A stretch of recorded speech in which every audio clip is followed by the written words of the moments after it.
가난한 시어머니는 싫어요. 그 말을 처음 들은 순간 아무 말도 할 수 없었습니다. 화도 안 났고 슬프지도 않았습니다. 그저 참 이상했습니다.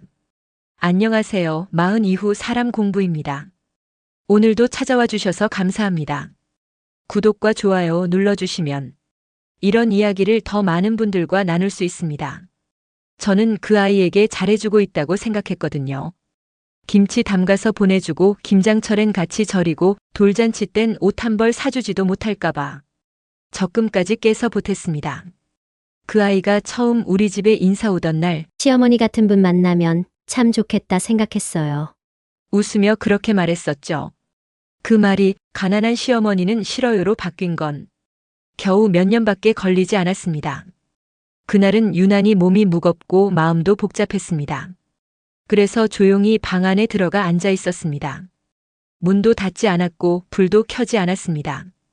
조용히 앉아서 그냥 생각을 정리하고 있었죠. 그런데 거실에서 들리는 목소리. 처음엔 잘못 들은 줄 알았습니다. 그 아이가 말했어요. 솔직히 시어머니는 너무 부담돼요. 가난한 사람하고는 오래 못 살겠더라고요. 그리고 누군가가 말했습니다. 녹음돼 있으면 끝장이지. 그 순간 저는 아주 천천히 가방을 열었습니다. 손에 익은 내 핸드폰, 익숙하게 꺼내 조용히 녹음 버튼을 눌렀습니다. 왜요? 저도 잘 모르겠습니다. 그냥 그 말이 사라지면 안 될 것 같았거든요. 언젠가 꼭 기억해야 할 순간이 될지도 모르니까요. 사람들은 말합니다. 가난은 죄가 아니라고. 하지만 그날 저는 죄처럼 느껴졌습니다. 그 아이는 아직 모릅니다. 그 말이 제 인생을 바꿔놓을 줄은, 그리고 그 말 한마디 때문에 모든 게 시작될 줄은 정말 몰랐을 겁니다. 지금부터 그 이야기 들려드리죠. 그 아이가 우리 집에 처음 인사 왔던 날이 생각납니다. 까만 치마에 단정한 블라우스, 눈도 못 마주치며 고개를 꾸벅 숙이던 모습이 참 예뻤어요. 그땐 그랬죠. 우리 아들 복도 많지. 저런 애가 며느리로 오다니. 사돈댁은 시내에서 카페를 하신다기에 나는 일부러 손수전을 붙이고 식혜도 만들었어요. 그래야 며느리도 부담을 덜 느끼지 않겠나 싶어서요. 결혼 후에도 마찬가지였죠. 김치철이면 먼저 전화를 걸었습니다. 혹시 김치 떨어졌니? 엄마가 조금 보내줄까? 근데 이상하죠. 예전엔 반갑게 받던 전화가 어느 순간부터는 아, 네 괜찮아요. 저희 엄마가 해주셨어요. 그렇게 바뀌더라고요. 그래도 괜찮다고 생각했어요. 딸 같은 며느리니까 조금 불편해도 조금 서운해도 내가 참으면 가정은 편해지니까요. 돌이켜보면 참 바보 같죠. 그 집 살림이 힘들까봐 반찬이며 생필품까지 바리바리 싸들고 갔던 날이 한두 번이 아닙니다. 명절이면 제일 먼저 가서 전을 부치고 애 키울 때는 매일 아침 일찍 가서 이유식을 챙겼습니다. 애 봐주면서도 한 번도 돈을 받은 적 없어요. 밥값 받는 기분이 들까봐. 가족끼리는 그런 거 아니라는 말, 그게 제 철칙이었으니까요. 근데 어느 날이었죠. 아이 생일잔치를 하는데 며느리가 제게 조용히 말했어요. 어머니, 이번엔 그냥 조용히 계세요. 친구들 불렀는데 괜히 어른들 너무 많이 오시면 좀 그래요. 그 말이 뭐라고. 그날 집에 돌아와 이불을 덮고 한참을 울었습니다. 그 아이가 나를 부끄러워하는구나. 그래서 나를 감추고 싶은 거구나. 하지만 저는 이해하려 했어요. 요즘 애들은 그러려니 세대가 다르다니 마음을 다독이며 참았죠. 그런데요, 이상한 건 그 아이가 저를 대하는 말투가 점점 달라졌다는 겁니다. 예전엔 어머니, 저녁 드셨어요? 하던 게 아, 오셨어요? 그렇게 바뀌었고 김치 감사해요. 하던 아이가 저희 요즘 김치 잘 안 먹어요. 그렇게 말하더라고요. 심지어 어느 날은 반찬을 싸갔는데 아예 받질 않았습니다. 어머니, 요즘은 저염식해야 해서요. 그 말에 제가 뭘 잘못한 걸까? 한참 동안 냉장고 앞에서 손을 못 댔습니다. 아들은요? 일에 바쁘다는 핑계로 집안일에 신경을 끄고 있었죠. 제가 속상하다고 말해도 그냥 며느리도 사정이 있겠지. 늘 그 말뿐이었어요.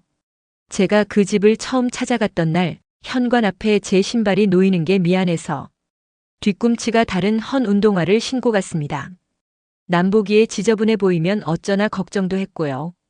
그런데 그 아이는 제 신발을 현관 밖에 내다 놨더라고요. 말도 없이. 참 별일도 다 있었죠.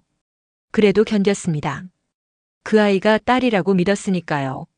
아무리 세상이 바뀌어도 정은 변하지 않을 거라고 믿었으니까요. 하지만요, 그 믿음이 그렇게 무너질 줄은 몰랐습니다. 그날 들었던 말, 그 말 한마디가 제가 만든 모든 기억을 지워버렸습니다. 가난한 시어머니는 솔직히 싫어요. 그 말 정말 못 들은 척하고 싶었습니다. 정말로요. 그날은 유난히 더웠습니다. 삼계탕이라도 해주려고.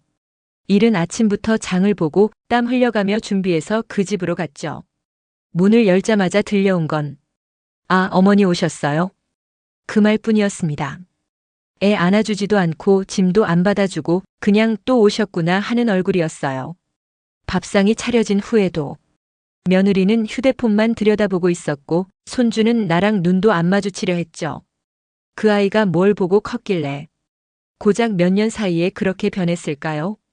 아들은 그날따라 늦는다며 전화 한 통, 며느리는 그런 날을 기다렸다는 듯 친구를 불렀습니다. 거실에서 수다 떠는 소리, 저는 유난히 몸이 무겁고 마음도 복잡했습니다. 그래서 조용히 방 안에 들어가 앉아 있었습니다. 문도 닫지 않았고 불도 켜지 않았습니다. 조용히 앉아서 그냥 생각을 정리하고 있었죠. 아유, 진짜 시어머니 또 오셨어? 응, 삼계탕이래나 뭐래나 나 없이 지루하셨나 보지. 어우, 매번 찾아오면 귀찮지 않아? 그냥 빨리 집에 가시지. 가난한 시어머니는 솔직히 싫어. 처음엔 잘못 들은 줄 알았습니다. 그 아이가 말했어요. 솔직히 시어머니는 너무 부담이야. 가난한 사람하고는 오래 못 지내겠어. 그 순간 심장이 뚝 내려앉는 느낌이었어요. 가난한 시어머니는 부담이라. 그 말이 그렇게 쉽게, 그리도 아무렇지도 않게 사람들 앞에서 오갈 수 있는 말이었나요?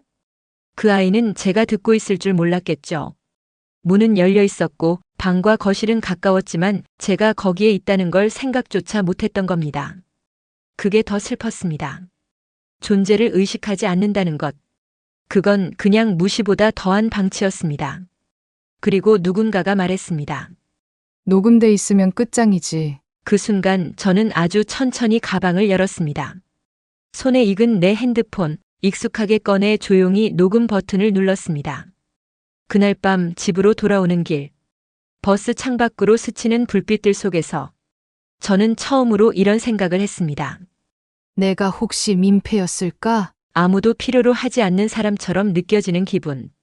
그게 이토록 고통스러울 줄은 몰랐어요. 며칠 후 며느리 생일이라 작은 화장품 세트를 샀습니다. 포장도 곱게 했죠. 손편지까지 써서 넣었어요. 항상 고맙고 미안하다. 나도 너처럼 엄마 노릇 해본 적이 없어. 부족해도 이해해주면 고맙겠다. 그걸 받아든 며느리는 말없이 상자를 열더니 웃으며 말했습니다. 어머, 어머니 이런 거 너무 비싸게 사지 마세요.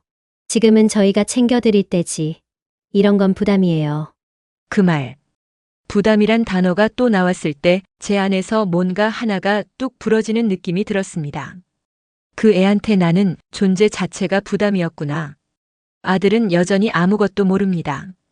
며느리의 말투, 눈빛, 행동 하나하나가 이 집의 진짜 분위기를 말해주고 있는데 아들은 그냥 괜찮은 집안, 좋은 와이프라고만 믿고 있었습니다. 그 후로 저는 달라졌습니다.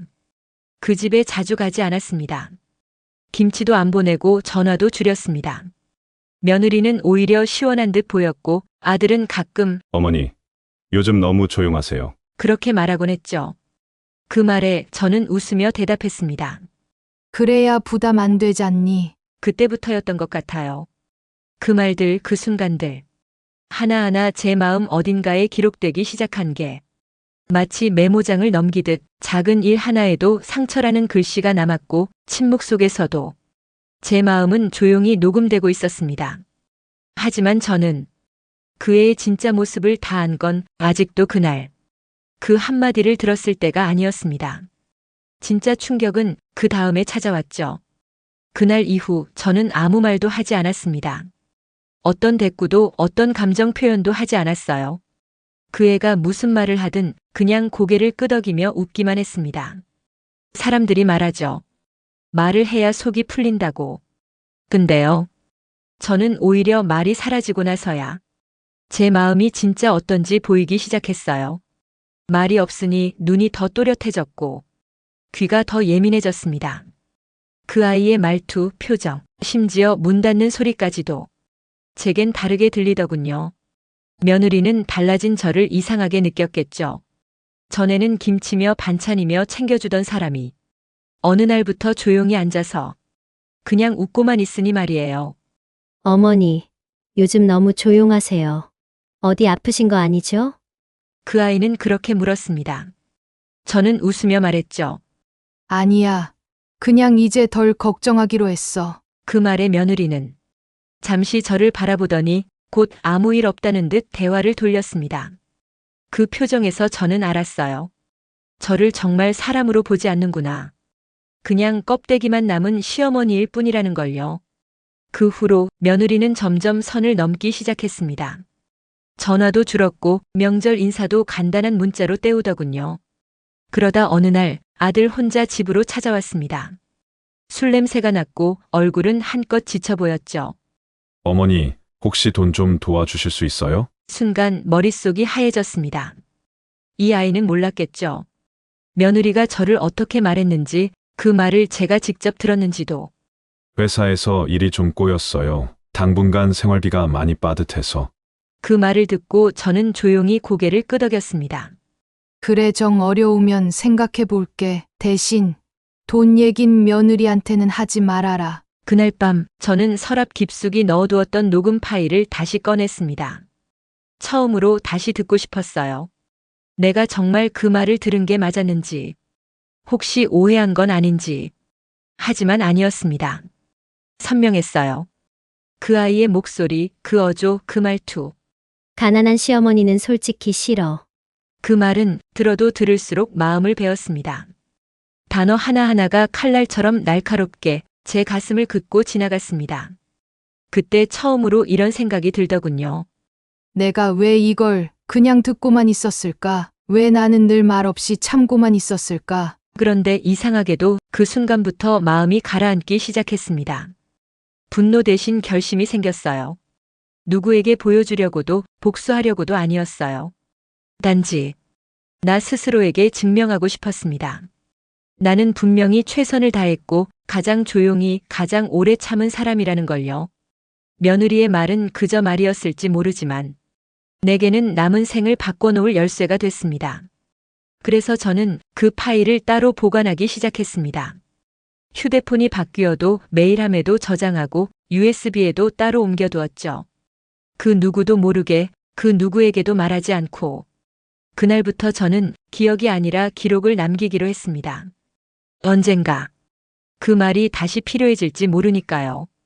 그리고 그 순간은 생각보다 훨씬 빨리 찾아왔습니다. 그날은 흐린 날이었습니다. 하늘도 제 마음도 잿빛이었죠. 며느리는 생각보다 먼저 전화를 걸어왔습니다. 어머니, 혹시 시간 괜찮으세요? 이번 주말에 잠깐 뵐 수 있을까요? 처음엔 놀랐습니다. 자발적으로 연락한 게 언제였는지 기억도 안 났거든요. 하지만 곧 그 이유를 짐작할 수 있었어요. 며칠 전 아들이 말했었죠. 회사 사정이 어렵다고, 대출도 쉽지 않다고. 그날따라 말투가 낯설게 다정했습니다. 얼마 전부터 어머니 생각이 참 많이 났어요. 애도 많이 컸고, 이젠 좀 더 자주 찾아뵈야겠다 싶어서요. 그 목소리에서 미안함보다 계산이 먼저 느껴졌습니다. 저는 말없이 고개를 끄덕였고 그렇게 우리 셋이 집에서 마주 앉게 됐습니다. 오랜만에 본 며느리는 생전 처음 사온 과일 바구니를 내밀었습니다. 말끔하게 차려입은 아들, 인형처럼 얌전히 앉은 손주. 그 모습이 마치 가족 흉내를 내는 연극 같았습니다. 한참을 돌려 말하던 아들이 조심스럽게 말을 꺼냈습니다. 어머니, 사실 이번에 작은 가게 자리를 하나 알아봤어요. 장사로 다시 일어나 보려고요. 그런데 초기 비용이 좀 필요해서. 말끝을 흐린 아들의 옆에서 며느리가 손을 모으고 고개를 숙였습니다. 저희가 부족해서 이렇게 말씀드리는 거 죄송해요. 근데 어머니가 아니면 도와주실 분이 없어서요. 저는 말없이 따뜻한 차를 따라 그들 앞에 놓았습니다.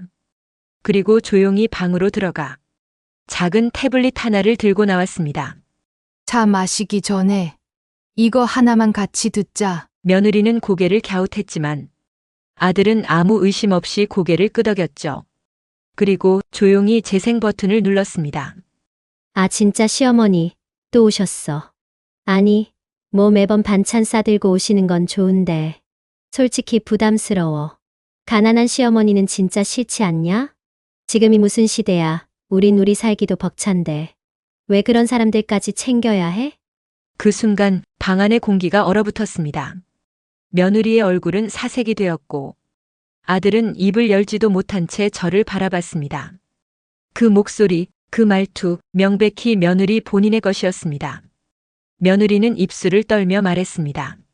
어머니, 그땐 그냥 친구랑 장난처럼 한 얘기였어요. 진심이 아니라 그냥 편하게 떠든 거예요. 어머니 들으셨을 줄은 몰랐어요. 저는 웃지 않았습니다. 다만 녹음이 끝날 때까지 묵묵히 듣고 나서 조용히 입을 열었습니다. 그 말이 그날부터 계속 생각이 났어. 혹시 내가 정말 너희 말처럼 부담이었나 싶어서. 아들은 어쩔 줄 몰라 하며 말했죠. 엄마, 미안해. 내가 좀 더 일찍 알았더라면. 하지만 저는 고개를 저었습니다. 괜찮다. 너희가 안 알려줘도 나는 이미 다 들었으니까. 그리고 조용히 봉투 하나를 꺼냈습니다. 두 사람이 궁금한 눈빛으로 바라보는 그 봉투 안엔 내가 오랫동안 준비해온 유언장 사본 한 장이 들어있었습니다. 저는 말했습니다.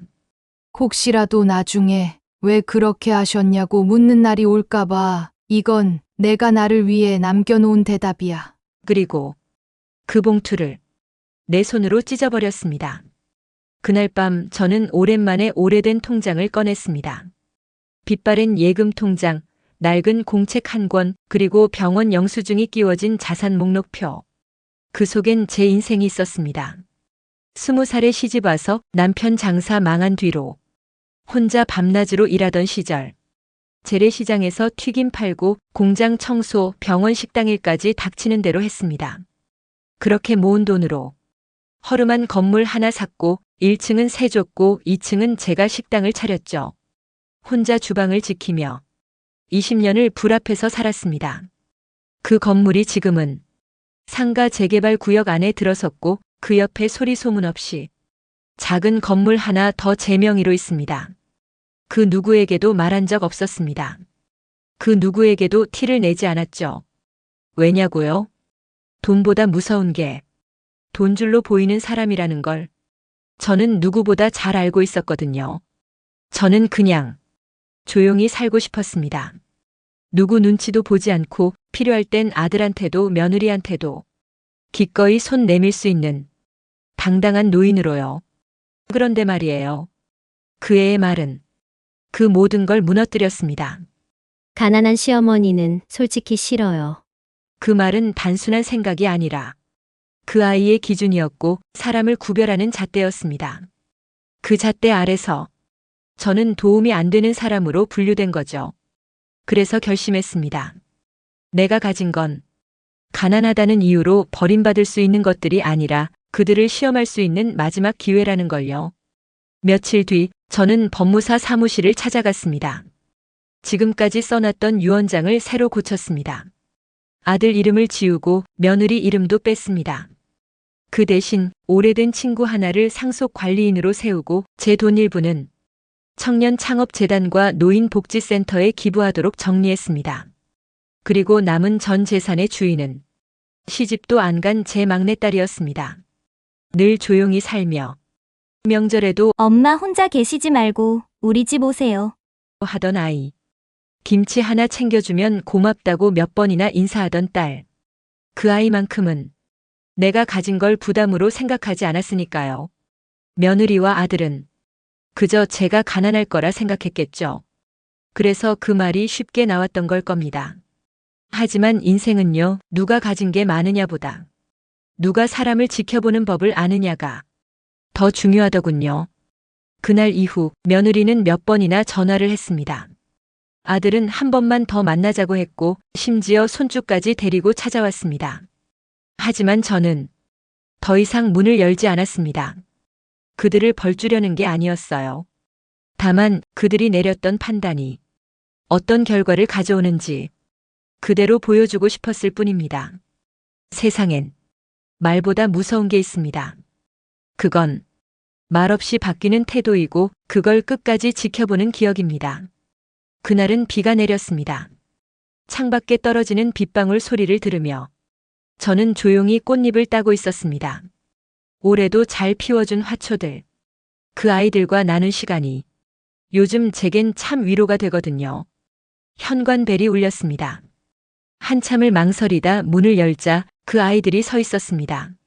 며느리, 아들 그리고 손주까지. 며느리는 맨발로 비를 맞고 있었고 아들은 고개를 못 들고 있었습니다.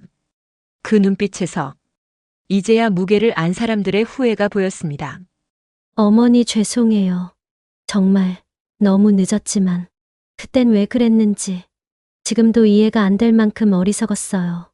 며느리는 울면서 제 앞에 무릎을 꿇었습니다. 손주가 놀라서 며느리 옆에 바짝 붙어 섰고 아들은 조용히 아내의 등을 감싸며 따라 고개를 숙였습니다. 저는 말없이 그들을 바라봤습니다. 그 모습이 낯설면서도 이상하게 익숙했습니다. 제가 그렇게 무릎 꿇고 살았던 시간들이 문득 머릿속을 스쳐갔기 때문입니다. 나는 조용히 그들에게 말했습니다. 그래, 그 말. 그럴 수도 있어. 사람이 순간 나오는 말에 실수도 하고 몰라서 내뱉을 수도 있지. 그 말에 며느리는 눈물을 훔치며 말했습니다. 정말 그땐 철이 없었어요. 어머니가 다 들으셨을 줄은 꿈에도 몰랐어요. 그걸로 이렇게까지 이를 줄은 몰랐어요. 저는 그제야 미소를 지으며 조용히 말했습니다. 그렇지, 누구도 그렇게 될 줄은 몰랐을 거야. 나도 마찬가지였고. 그리고 찻잔을 들어 조용히 말했습니다. 하지만 말이란 건 돌이킬 수 없어. 그땐 몰라도 나중에 그 말이 사람의 인생을 어떻게 바꾸는지 알게 되지. 아들은 울먹이며 말했습니다. 엄마, 그래도 우리가 가족인데 이렇게 등 돌리시는 건 너무 가혹해요. 그 말에 저는 다시 한번 차분히 대답했습니다. 나는 등을 돌린 적 없어. 그냥 똑같이 했을 뿐이야. 내가 했던 만큼, 들었던 만큼 그대로 돌려드린 거지. 순간 정적이 흘렀습니다. 그들의 얼굴엔 멍한 공허함이 드러났고 며느리는 고개를 푹 숙이며 다시 울었습니다. 잠시 뒤 저는 손주에게 과자 봉지를 내밀었습니다. 그 아이는 조심스럽게 받아들고 제 눈을 바라봤습니다. 그 눈이 처음 며느리를 봤던 그날 그 싹싹하던 미소처럼 맑고 어두움이 없었습니다. 그래서 저는 말했습니다. 이 아이는 나처럼 살지 않았으면 좋겠구나. 아무 말도 못하고 눈치만 보며 평생 참는 사람으로 남지 않았으면 좋겠다. 그 말을 끝으로 저는 조용히 방문을 닫았습니다. 그들이 현관 앞에서 몇 분을 더 서 있다가 돌아간 건 차가운 빗소리로 대신 들려왔습니다. 그날 밤 저는 녹음 파일을 마지막으로 꺼내 들었습니다. 그리고 삭제 버튼을 눌렀습니다. 이제 그 말은 더 이상 제 마음속에 머물 이유가 없었습니다. 가난한 시어머니는 싫다. 그 말은 짧았지만 한 사람의 마음을 무너뜨리기에 충분했습니다. 사람들은 흔히 말합니다. 말 한마디로 천냥빚도 갚는다고. 하지만 말 한마디는 누군가에겐 평생의 상처가 되기도 합니다. 그녀는 참았습니다. 말없이 조용히 묵묵하게. 하지만 침묵이 약함은 아니었습니다. 그 침묵 속엔 기억이 있었고 기록이 있었으며 결국 결심이 있었습니다. 사람을 판단하는 기준이 돈이 되는 순간 가족이란 이름도 그저 조건이 되더군요. 그녀는 말합니다. 나는 등을 돌린 적 없어요. 그냥 들은 만큼 돌려드린 것 뿐이에요. 이 이야기를 들으며 혹시 당신은 어떤 장면에서 가슴이 멈췄나요? 당신이라면 그 말을 듣고도 묵묵히 미소 지을 수 있었을까요? 아니면 그 말 한마디 때문에 당신도 인생을 다시 쓰게 되었을까요? 기억하십시오. 가장 아픈 말은 비난이 아니라 가볍게 내뱉은 말 속에 숨어 있습니다. 그리고 가장 무서운 복수는 말로 하지 않는 복수입니다. 그녀는 오늘도 자신의 이름으로 살아갑니다. 가난하다는 이유로 가벼워지지 않는 살, 조용하지만 끝내 무너지지 않았던 마음으로 오늘도 마흔 이후 사람 공부와 함께 해주셔서 감사합니다. 이 사연이 여러분 마음에 작은 울림이 되었다면 좋아요와 구독 그리고 알림 설정 부탁드립니다. 다음 시간에는 또 다른 인생의 이야기로 당신의 하루에 따뜻한 동행이 되어 드릴게요. 감사합니다.